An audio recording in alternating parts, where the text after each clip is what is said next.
Hello, everyone. Good morning or good evening, wherever you are.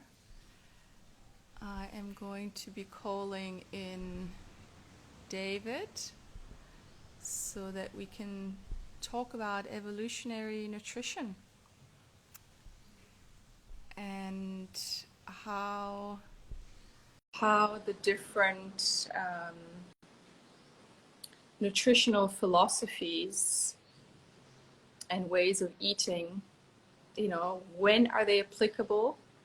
Why are certain ones only for certain periods of our lives? And where should our nutritional evolution move towards? And then there's an ideal and then there's a real. And so it's very important. There we go. Hi, David. Hello there.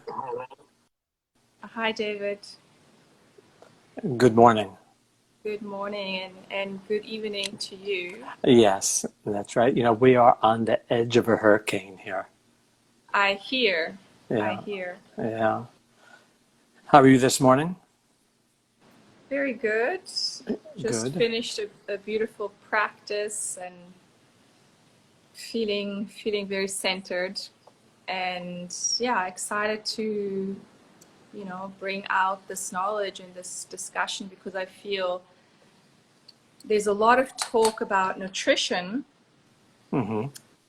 but typically it's very polarized, Mm-hmm. and everybody that follows their own nutritional philosophy, wherever they are, it's always, well, this is the one, and then no, this is the one. And from each perspective, there's this, well, and this is why that is just wrong. Mm-hmm. And instead, what we're bringing to the table is that there is an evolution in nutrition, that and as we grow and mature emotionally, mentally, and spiritually, we're going to be drawn to a different path. And at the same time, that in this evolutionary path, meaning cellular regeneration, cellular detoxification, there's going to be periods, like it's not a linear journey where you just decide one day that that's the way you're heading and you never look back. I think I hope the internet is going to hold. David, you're frozen. I don't know if everybody can hear me. Gonna have to see.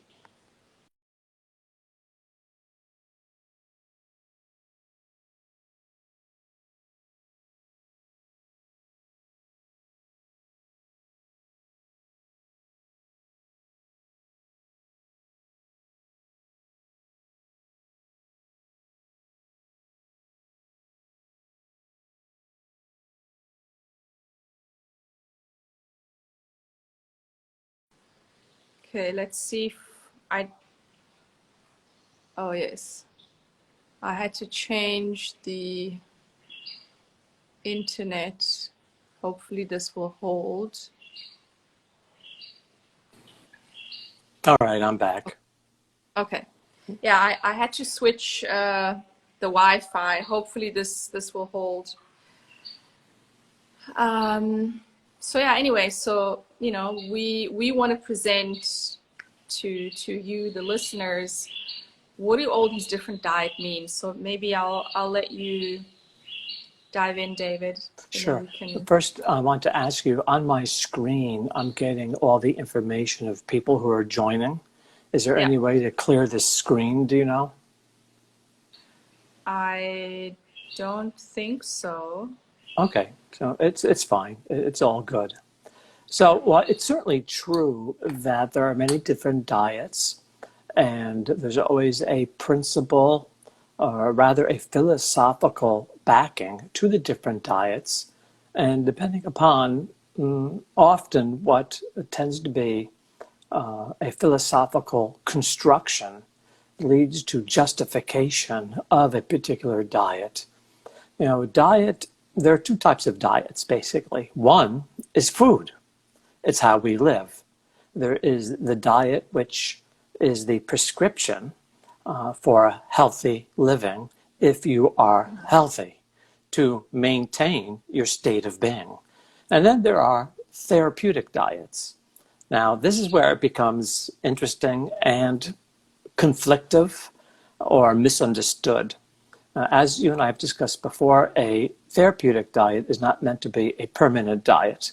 A therapeutic diet is supposed to bring you from A to B to C to D. And at some point, all therapeutic diets have a boundary. They have a barrier, so to speak. And if you stay in that particular realm of a particular diet with a philosophy, you will reach that barrier and never get beyond that barrier. So we must understand what is the difference between that which we treat as temporary and that which we treat as permanent. And often what happens is people will get confused and define what is permanent as temporary, and what should be temporary, it becomes long-lasting through their entire life. And this is why we don't have the progress that we should. And of course, as you and I have shared together, there are many different types of diets, whether it's the paleo diet, which is based upon the paleo era of human history, 20 to 80,000 years ago, where it is assumed, right, that we were hunters and gatherers, which our far back ancestors were, but the assumption is more along the line that we were more exclusive flesh eaters and therefore were programmed for that. And that is somewhat of a myth because firstly, we weren't there. Now, we don't know what the ratio of animal foods to vegetable foods was. Although some research does show, yes, of course, they hunted. Of course, they ate meat, but it was probably not as abundant as we like to fantasize about. Because, to tell you the truth, there's no joke wrestling down an animal 50 times your size or 10 times your size, with rocks and spears. It was not that easy of a task. Now, we will find this is mostly the case in the northern rim. And of course, this is mostly taking place during the previous ice age, which survival was extremely difficult. But we would find it quite different along the equatorial rim, where the climate was a little bit warmer. So the behavior toward food would be necessarily different. So simply just to focus on the northern rim and say, well, therefore, the paleo diet, AKA in some ways, the keto diet, where you want rapid results, so you go on a high flesh diet, low carb diet, tracing this somehow back to our ancestors as well. They did it, so we should do it. Many of them went extinct as well. So I'm not so sure if that's a great model, like the Neanderthals of 20 to 100,000 years ago. So what we need to understand then is where we are in contemporary history, what's going to move us forward. What type of diet of detoxification and how many transitional phases should we have? And at each closure of a phase, how do we navigate into the next phase to bring us further forward as a species? Now, this I would call our evolutionary nutritional dietary pattern. It must be evolutionary. Yeah, and I think this, because I know it took me so long to really understand this, because we all want to have the comfort of knowing I'm doing this thing and this is just going to work and I don't need to engage. I don't need to be engaged. Whereas what we teach and the path that we have walked and are walking is one of constant needing to check in with ourselves and to modulate depending on where we emotionally, where are we mentally, spiritually, what is going on, what phase is the body in, and that it's not just blindly following sort of one pathway, but we need to adjust, and then we need to Absolutely. also emotionally grow with that and learn Right. to draw on our innermost life force. So I mean, just as an example for me, you know, for the listeners, when I started fasting, and of course initially, you know, felt extremely weak, but for me, instead of getting scared, it was this experience of like, wow, this is my state when I'm not taking in obstructive food. So this is the Mm-hmm. real me. Mm-hmm. And I had to face my weakness. But then at the same point, at some point, you know, through the fasting journey, really being able to draw on my power of drawing life force from nature, from the sun, from the ocean. And then that became my flesh. Mm-hmm. Well, exactly. Yes. So, you know, we talk about, or we want to understand specifically that there are phases and there are transitions, and each person is starting in a different place. I think before we launch into like what diet should I have or what level of detoxification do I enter in at, the first thing we look at a person, we have to understand their constitution, their constitutional genetic reality. So we can do this by just asking a couple of questions about the last 3 generations of the dietary pattern on the maternal and paternal side. We begin to get a sense of, in the current moment, what has affected your biology. Your biology was starting to be shaped before you were born, so to speak. Because of 3 generations before, the blood, the genes, your genome was bathing in the dietary pattern of the past 3, really to 7 generations. And, and then here you are at the moment. So understanding this constitutional reality is very important. The next thing, besides 3 generations, is are your ancestors from the northern rim or the equatorial rim or somewhere in between? Because the dietary history will be considerably different. Then we need to understand, okay, so we got the genome constitutional thing set because we did a little bit of a historical review. Then we need to understand, so where are you now? What has your life been like? What has your dietary pattern been like? We understand the last 3 generations. We understand, you know, where your genetic line may have come from, you know, but what about you? And then when we do a survey of the person, we understand the relative probable level of toxicity. We look a little bit further. We understand if they've adapted or maladapted. We take a peek then into, so how do you feel? Not what are you eating, but how do you feel? Then we get a glimpse of the person's emotional life and the toll that has taken on them, or whether or not their emotional and psychological life has helped them. Now, we put these things together, we understand, so here we begin. This person is maladapting. They're not adjusting to their environment. They're not adjusting to their stress. Their stress is generating a lot of free radicals in their body and causing inflammatory conditions. Or we understand, gee, you know, you've been a heavy meat eater for the last 30 years. You know, that tells us something about what we need to do. Or you've got all these amalgam fillings in your mouth. Well, there's probably going to be some heavy metal issues here. And then, well, of course, you know, the pesticides and herbicides. And the person obviously is exhibiting brain fog, you know, or the inability to think or to get up. We know that there's a primary toxicosis, that this person's life has been under the influence of an influx of toxins beyond the ability for the body to discharge. So we know that there's a beginning point, there's a point of entry. If the person's system is overwhelmed as such, and it's been going on for 30 years, 40 years without relief, then we know that the cup spilleth over, so to speak. So the liver, the kidneys, the lymph, the excretory systems have not been able to cope with this onslaught all their life.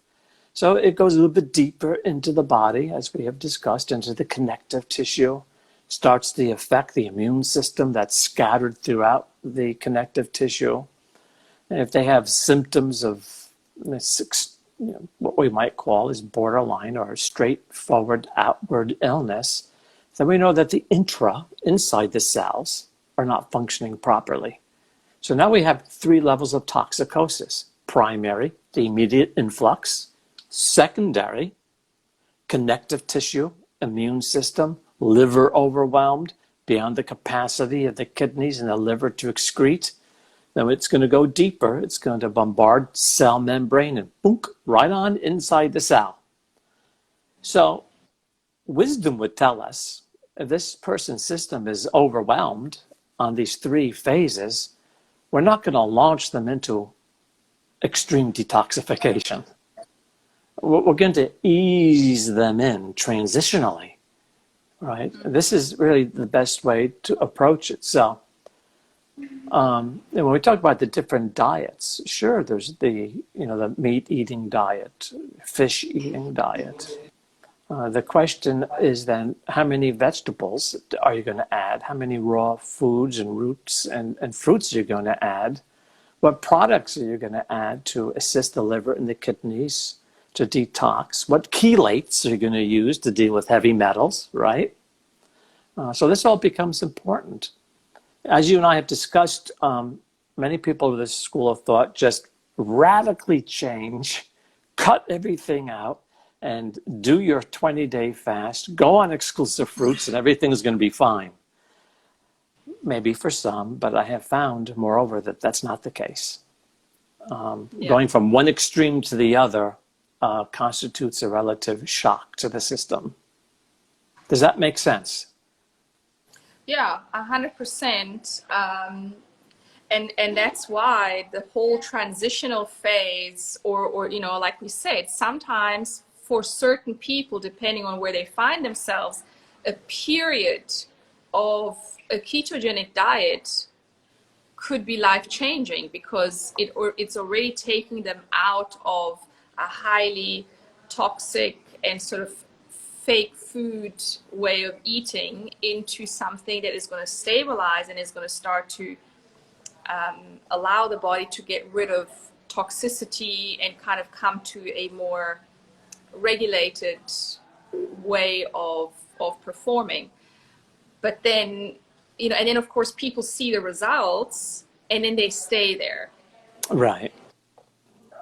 And that's the thing. Whereas we are trying to show a pathway that is, we are meant to, whether we ever get there in this lifetime is kind of irrelevant, but we are meant to evolve towards a plant-based, high-fruit diet and where, you're taking in a lot of sunshine, earthing, ocean, like you want to be immersed in nature. Now, again, depending on where you are living or even where you are planning to live, because maybe you're planning to live somewhere in the tropics, maybe, you're drawn to live somewhere where it's mostly minus 10 degrees all year round, your diet is going to have to adapt. And that, it is dangerous to sort of say, well, this diet, whether it's a fruitarian diet or the paleo or the keto diet, this is the diet for everyone. But rather we can say, these are the stages that we may have to go through, but ultimately we're moving towards that. Yes, absolutely true. We talk about being able to enable the body to be enriched through the earth. So then what do we consider the earth field, the earth realm? There's sun. Yes, we have to have sun or we don't have photosynthesis. Right? Mm-hmm. We don't have chlorophyll. We don't have plants. We have basically nothing. So we want to be able to capture sun energy in our foods. Secondly, air. Air is part of the earth realm. So we have to breathe. We have to take in oxygen. Yes. Then we have water. We take water because we're 70% water. It bathes our tissues. It enables chemistry to take place in our body. Water in the body enables nutrients to be transported to the cells. Then we have the denser level, that is food. So this realm of the earth, sun, air, water, food, this realm needs to be connected to another realm of love, practicing love, and principles that govern human growth and development. When we can bring these two together, then we have an integrated process. And this is very important. So often we're very fractured. We live kind of in a divorce. So I'll focus on spiritual things and forget the physical aspect, or I'll focus only on food, diet, and detox, and I will neglect my emotions. Invariably, this will not work, because we are meant to be a whole, undivided person, an integrated, unified being. And this means then it's absolutely necessary, as we detox biologically and reconstruct our cellular basis. Likewise, we have to detox from wounds, pain, psychological distortions that we might have, carrying resentment, or a perspective of ourselves of worthlessness, self-contempt, where we detach from any sense of value of being. And just that experience itself emotionally generates cortisol, it generates inflammatory hormones, and it generates excess of free radicals in the body. So it's very important that we approach any type of health restoration, health recreation in an integrated fashion. So penny wise, pound foolish.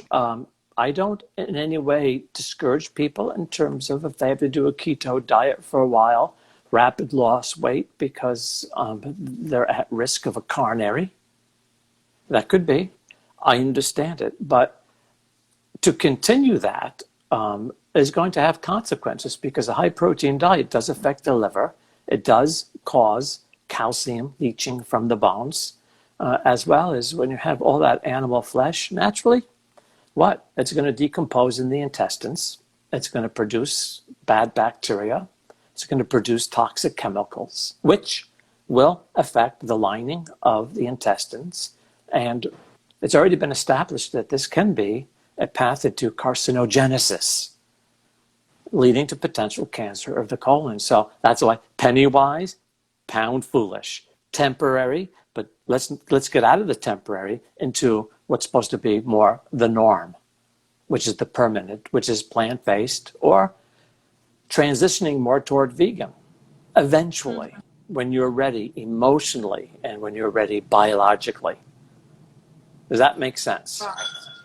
Yeah, and I think it's important, to point out for people so often, especially now with this vegan movement and raw vegan and fruitarian, people will dive into the number one mistake that I see being made is people dive into it from, one day to the next. There's no transitioning. There is no understanding that even if you do dive in, you're gonna have periods where you're gonna have to initially dip out.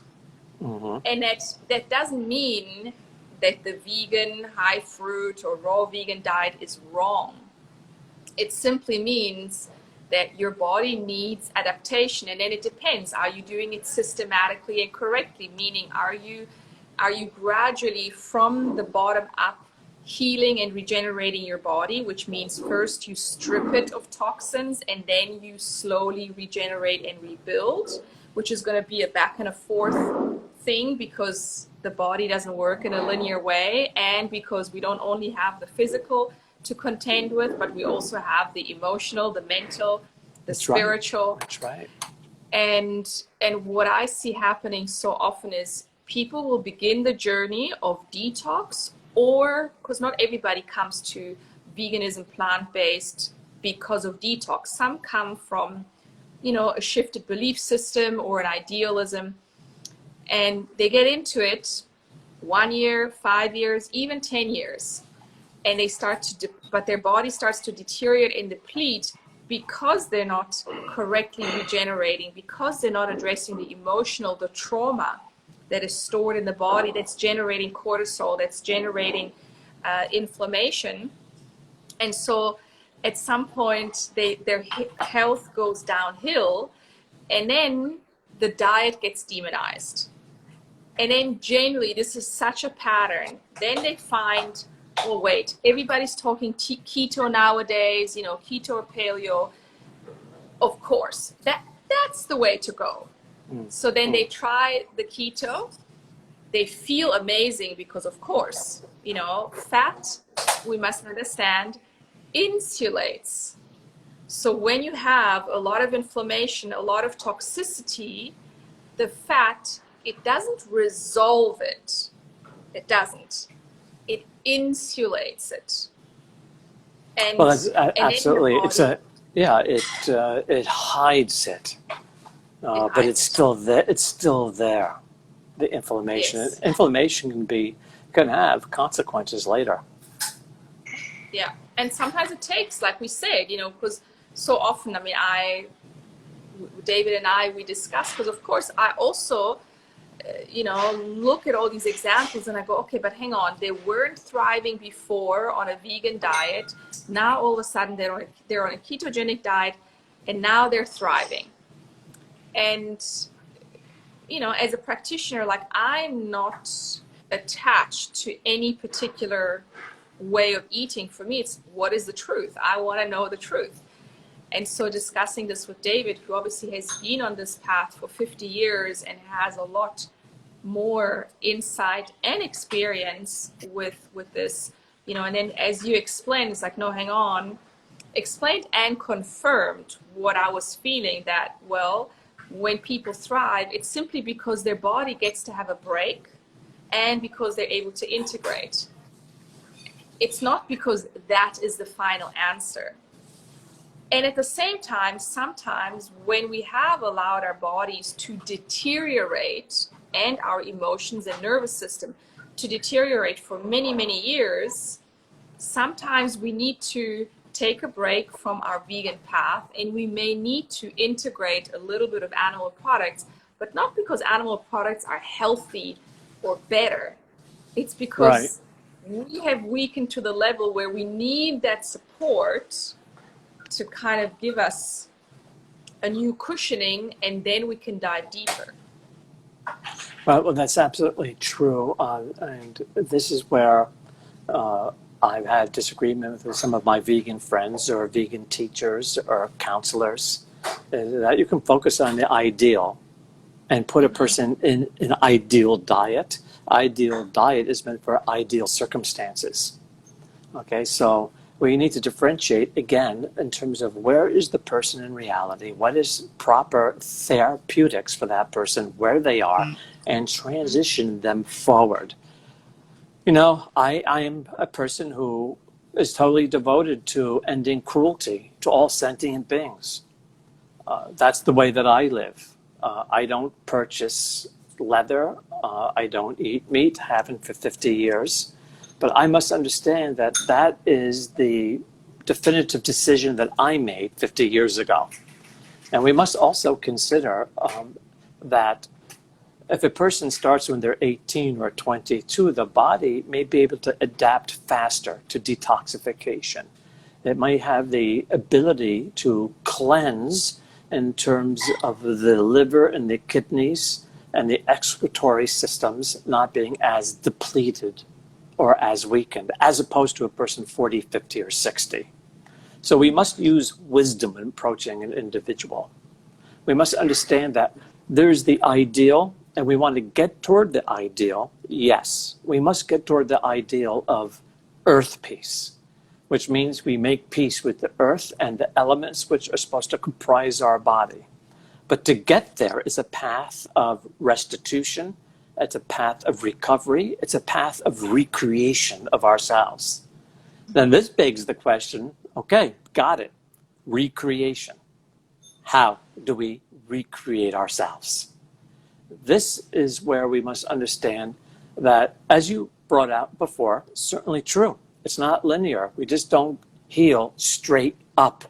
It is a zigzag path with many curves and turns and a lot of unexpecteds, because when we start to detoxify the body and we start to recalibrate, regain rhythm, we try to restore our cellular function and biochemistry.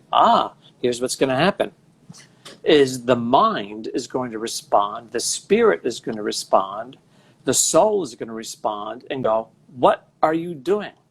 This is outside of my comfort zone. This is outside of what I am used to.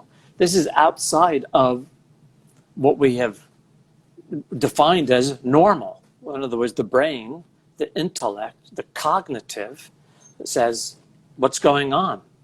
Take it a layer deeper. The emotional part of the brain, the amygdala, right, which filters, the hypothalamus, which is filtering our emotions, is like, whoa, my diet, my lifestyle has been what comforts me, or it's what helps me to hide and avoid my pain and my wounds. Now you're putting me on this cleansing diet. Now I have no vice. I have no crutch. I have no way now to cover up and maintain the repression of my wounds.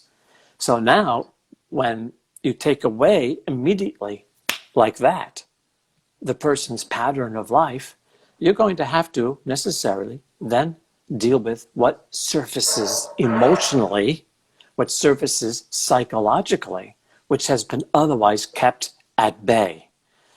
This is why I always advocate steps. That's why in what I've designed and what we have talked and I've shared with you is 7 specific levels, yes, of detoxification biologically and regeneration. 7 levels of psychological, emotional reconstruction of the self.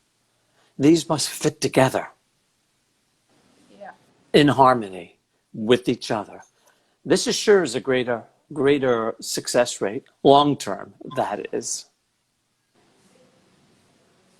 Yeah, and that it's important, and this has been my, biggest lesson on this path. It's important to go slow and to go systematically, which is why we have created, and it'll be out shortly so that you can sign up, a course, a group coaching container, which is called Roots and Wings.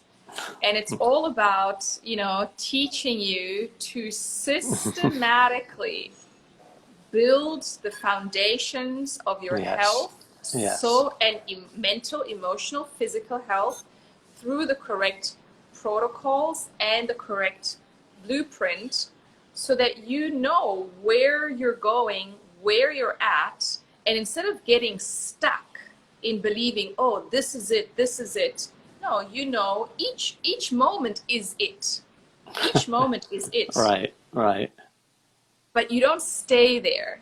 We are here to evolve constantly, mentally, emotionally, spiritually, and physically. And this is what, the gurus, the wise ones all around the world taught and teach, is that we are here to also mature what we call our inner seed maturation. And that is our chakras. Most of us, the reality is most of the world we look like adults, but we are really infants, wounded infants, walking and operating in an adult body without any concept of our potential, of our wholeness. And that's why, everything is the way it is. And so if we want to really go and heal the world and change the world and live heaven on earth, it needs to start in the body. And I know that for most people, because I can relate, in some ways you, David, have been on this path for 50 years.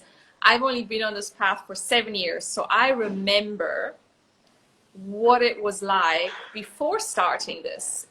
I couldn't understand. I was like, what do you mean? Like, in order to change the world, I need to change my body? What does it have to do with what I eat and what I drink? And, don't bother about that. Like, I can drink my coffee, but I'm doing my yoga. And I can eat my, meat and whatever I want to, because I'm doing good out there. But the biggest lesson, and it's a humbling lesson, is when we change our biology, our inner biology, our inner chemistry, and we really start to activate our inner seed maturation and all of our chakras come online, which really all that means is the chakras are correlated to the endocrine system, which is related to the nervous system. And when the endocrine system is fully operative, I mean, that is when we just begin to have an inkling of what does it mean to be a human in a body. Like it's pretty wow. It really is, because the disassociative reality is that most people are in the wrong body. Think about that. You can live 30, 40 years and wake up and realize, oh my goodness, I'm in the wrong body. Your body was not born of healthy, clean earth, sun, air, water, food, but rather the wrong usage of sun, polluted water, polluted air, polluted food. So then your body is disassociated from the womb postnatal. Prenatal, you're within this protected environment of the mother. Yes. Postnatal, then you become enveloped in the cocoon, the womb of the earth to nurture the body. But if this earth umbilical cord to you, what's coming through the umbilical cord from the earth is polluted, then your body is never going to feel right. Now, as you brought out so eloquently, so then why do people just simply continue to abuse their body and pursue a spiritual life and feel it's okay? Well, that's like saying if you're in a relationship, it's okay for one half of the relationship to heal and the other half isn't. You must have the body's biology and our spiritual, psychological level healing simultaneously in synchronicity. Just like a relationship, both people must participate. It is a relationship, as with the body and the soul, the body and the spirit, earth and heaven. It's a relationship, as with a positive charge and negative charge. It is a reciprocal relationship which gives us electricity. You see, it's the reciprocal relationship. This is one of the divine life principles. Things exist in a pair system, like arteries and veins. Inhale, exhale. Biology, spirituality. And they must form this reciprocal relationship. And they must grow together and form this weave together.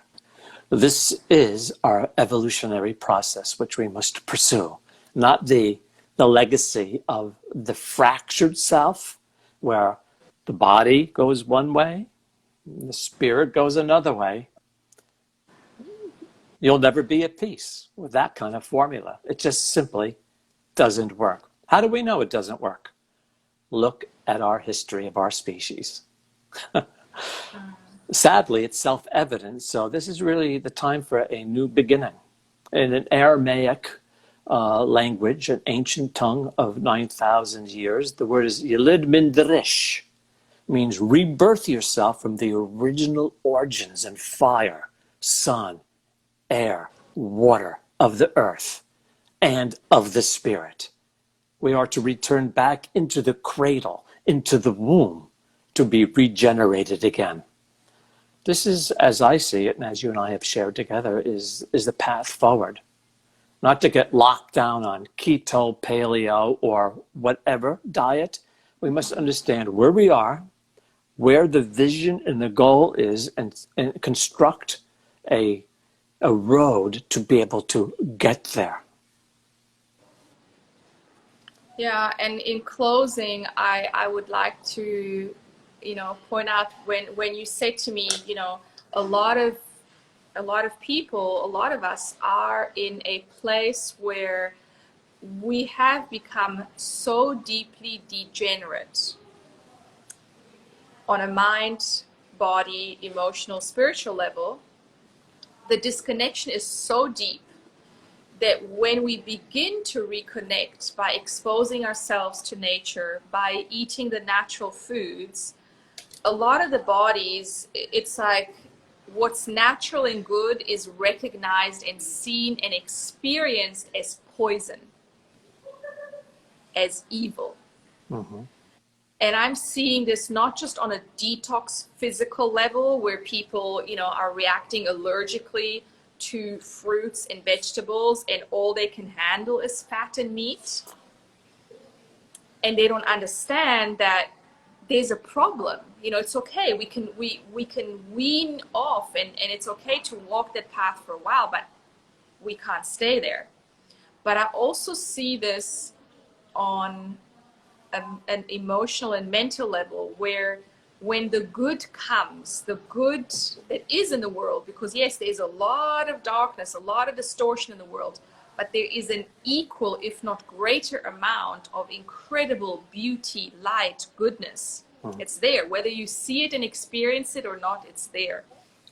Absolutely. And what I'm seeing is a lot of people, when we offer them the goodness, the beauty, the possibility basically of redemption, it's mm-hmm. there. It's there. Right. But I have degenerated so far, and I have made such peace with the bad, with right. the negative, with the downward spiral, with death, basically. I've made such peace with death that the good and love and light no longer interests me, or rather I even see it as the devil. This is what I'm experiencing. Yes, very well said.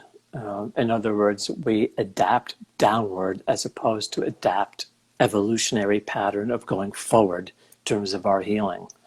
People mm-hmm. become too accustomed and they end up defining what is terribly wrong as normal. And when we do that, we lose perspective of what our vision and ideal actually should be.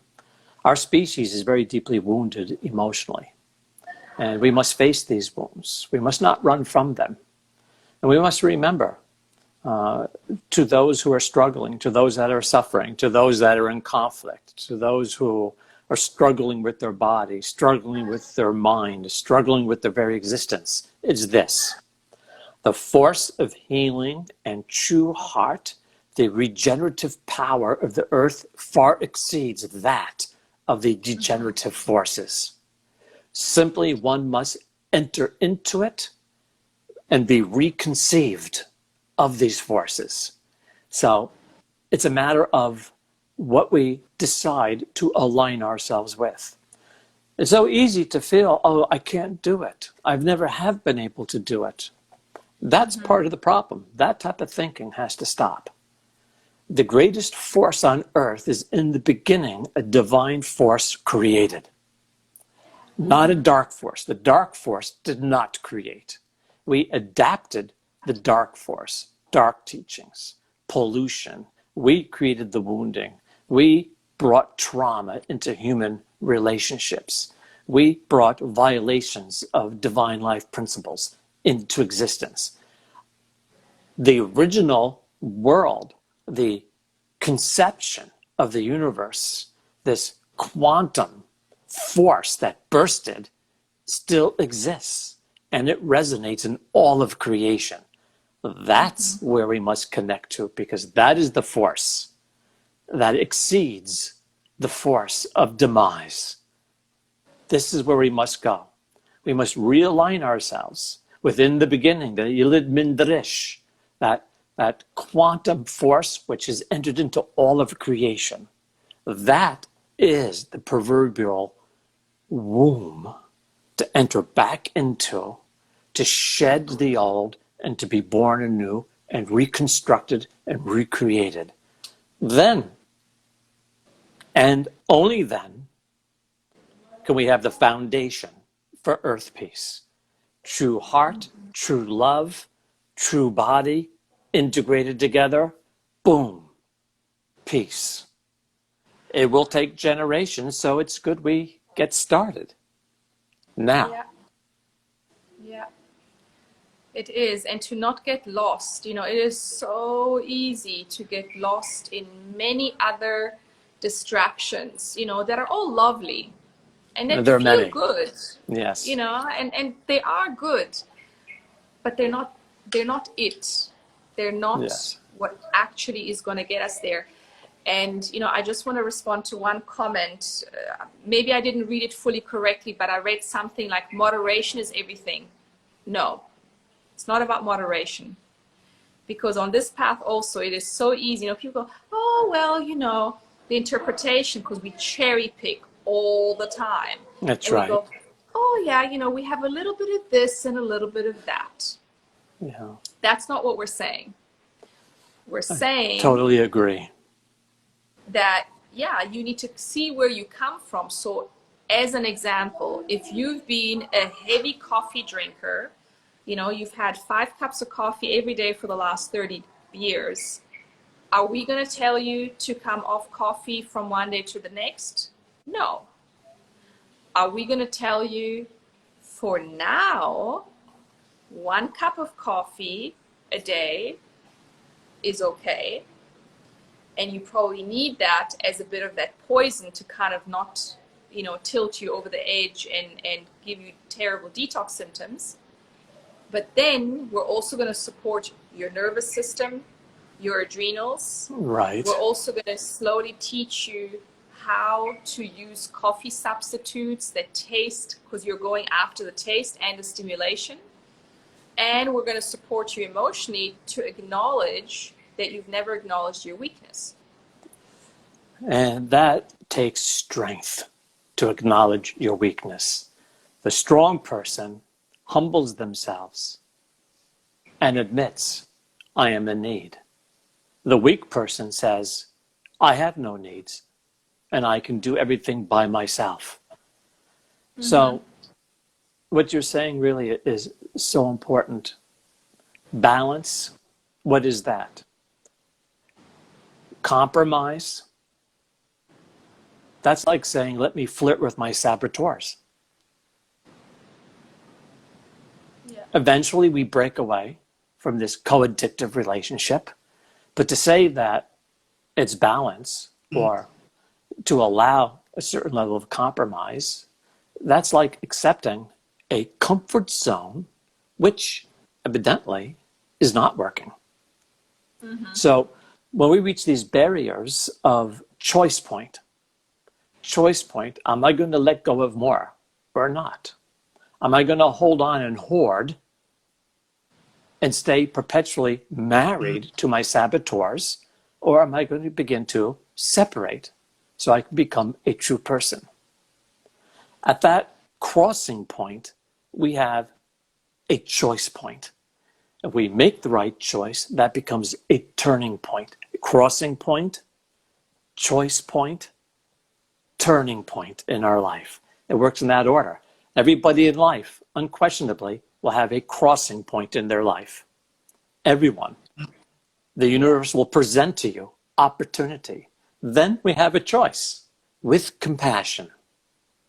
If we make the choice to let go of the old and acquire the new, it becomes a turning point, not only for you, for each individual, it becomes a turning point collectively for our collective consciousness. So important. So important and so powerful. Yes. And so this is what we are here to offer to you in the Roots and Wings program. Like I said, the details will be out soon. But it's really about, the understanding that you enter a container where you are contained and where you're constantly brought back to alignment and center. And then, yes, with compassion, because it takes time, because we are going to need crutches, but with the awareness. So there's a difference in saying moderation is everything versus this is just where I'm at now, but I'm not going to stay here. I may be here for a year, but I know where I'm going with that. So I thank you for joining us. And I thank you, David, for all your wisdom. And as always, I'm so deeply grateful to be sharing this wisdom and knowledge right now in the world with you. because it really is, it's the key. It's the compassionate pathway to heaven on earth. So Thank thank you. you, everyone. We'll be doing these lives every week. And every now and again, you know, we'll do a little bit here and there when we find some time, because there is so much to talk about. And it's a really a re-education, a complete and total re-education of our way of doing life. It's not even the healthcare system, it's of our way of doing life. Yes. I mean, we Oh, my love. need to unlearn a few things, don't we? We do. Bye, everyone.